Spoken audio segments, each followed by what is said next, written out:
السلام علیکم ورحمۃ اللہ وبرکاتہ۔ آج ہم آپ حضرات کو ہندوستانی قاعدہ یعنی کہ شروع سے اردو پڑھنا سکھائیں گے انشاءاللہ۔ بسم اللہ الرحمن الرحیم۔ الف سے انگور، با سے بندوق، پا سے پنکھا، تا سے ترازو، تا سے ٹوپی، جیم سے جوتا، جیم اور چا میں فرق ہے۔ جیم میں ایک ہوتا ہے، چا میں 3 ہوتے ہیں۔ چا سے چاقو، طریقے سے خا سے خربوزہ،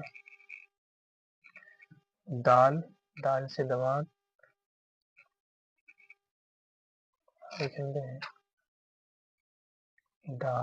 دال سے دودھ، را سے ربڑ، ڈا خالی ہوتا ہے، ڈا ہوتا ہے، یہ را ہوتا ہے، اس میں نقطہ ہے، یہ توا سے بنا ہوا یہ ڈا ہے۔ زا سے زنجیر، سین سے سروتا، شین یہ بڑا شین ہے، اس کے اوپر 3 شوشے ہیں، خالی ہے، چھوٹا سین ہے۔